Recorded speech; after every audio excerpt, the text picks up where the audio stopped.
Donc attends, je vais dire les termes, on m'a demandé de vraiment bien dire le bon vocabulaire. Oui. Dispositif de soutien au sport de haut niveau de la police nationale. Oui. Pourquoi tu as décidé de faire partie de ce dispositif? Quels sont peut-être les bénéfices d'en faire partie, etc. Alors déjà, ça a été un choix de ma part de D'accord. me rapprocher de l'institution, en tout cas de me proposer à ce dispositif. Donc en fait, j'ai la chance d'avoir été au niveau depuis que je suis assez jeune. Mon parcours, en fait, quand on est athlète, on est sur des listes. Mhm. Et en étant sur liste ministérielle, ça m'a permis aussi de pouvoir déposer déjà ma candidature. Donc déjà, j'ai eu la... Tout le monde ne peut pas poser sa candidature au dispositif. En fait, il faut déjà être au niveau. Et puis j'étais fléchée pour les Jeux de Paris. Et en fait, mon entraîneur m'a poussée parce qu'il est policier. Et il est aujourd'hui l'entraîneur de l'équipe de France. Mais il a été sportif de haut niveau.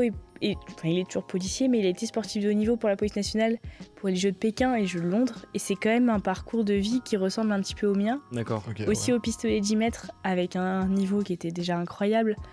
Et je me dis, il m'a tout de suite, entre guillemets... pas Ouais, presque poussé, mais Je vois. il a cherché à me convaincre et à me Mm. soutenir en disant mais vas-y parce que c'est une opportunité de fou. Et aujourd'hui, c'est réellement quelque chose que je ressens au quotidien parce que, alors on parle du support financier que ça permet de proposer, faut pas oublier que nous on est des sportifs professionnels, mais en fait on est amateurs parce qu'on n'a pas de CDI dans un club, on n'est Ouais. pas au Paris Saint-Germain ou au top 14 en rugby à Toulouse. Mhm. On est professionnel dans notre pratique, mais en fait, on a le statut d'amateur. Parce qu'aujourd'hui, on fait de la compétition parce qu'on aime ça, et pas parce qu'on veut gagner de l'argent d'un autre côté.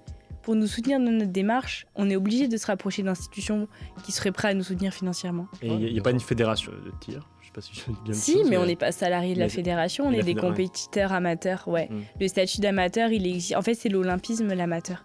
Dans tous les sports, même les plus grands sports de l'olympisme, tout le monde est amateur.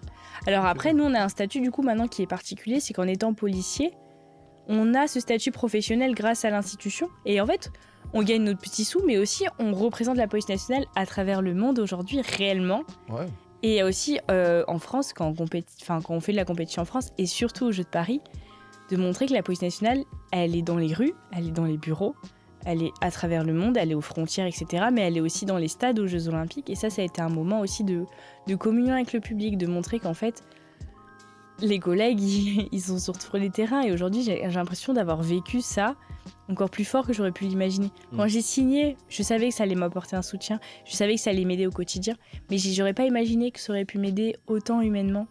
Il y a un Et, côté famille qui s'est créé où tu voilà. fais partie d'une vraie communauté. Mais réellement, Ouais. la communauté police nationale, qui est assez forte, hein, Mhm. réellement. Aujourd'hui, j'ai vraiment ce sentiment d'appartenance qui est très fort.